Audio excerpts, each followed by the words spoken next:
How ready are you? I'm here. Mm-hmm. And that's how do you feel? Heavy. You Mm-hmm. know, when we started talking about the inner child, mm-hmm. you know, it's just right here. Mm-hmm. Kind of present for you. Mm-hmm. Yeah. An acknowledgement. Uh-huh. There's often a kind of melancholy that goes with it, you know. Yeah, I have a very strong forewing. Forewing, yeah, yes. that's what I was wondering. Yeah. Yeah. And sometimes with the forewing there is more of that sense of defect that I was talking about, you know.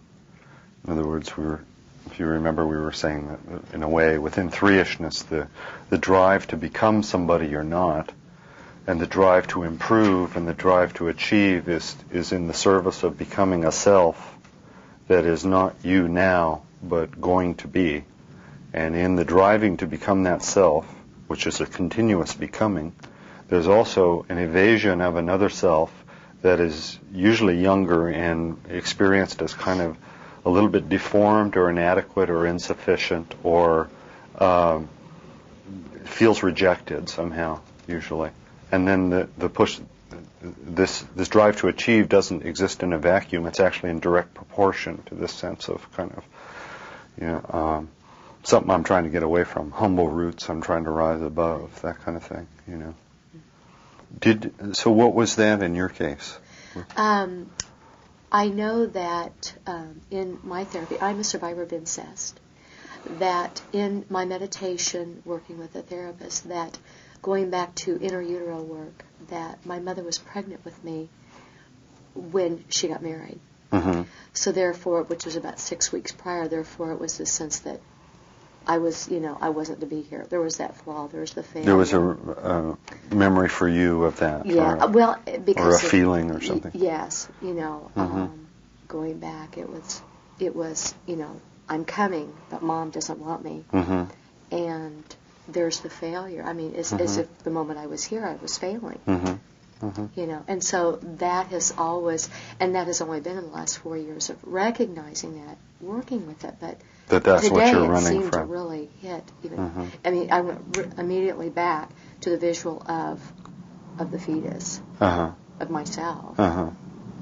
and that's what's hurting right now. uh-huh. As you know, there's a flaw. So the harder I succeed, the one seminar I want 10 now, and now I want 100. It's uh-huh. never enough because this failure is getting so big. Yeah, yeah. Well, Deborah, let's experiment a little bit with that. Do you mind? Mm-hmm. Try putting your hands out like that in the manner that you just did. Now, your right hand was kind of over there, and your left hand was kind of over here.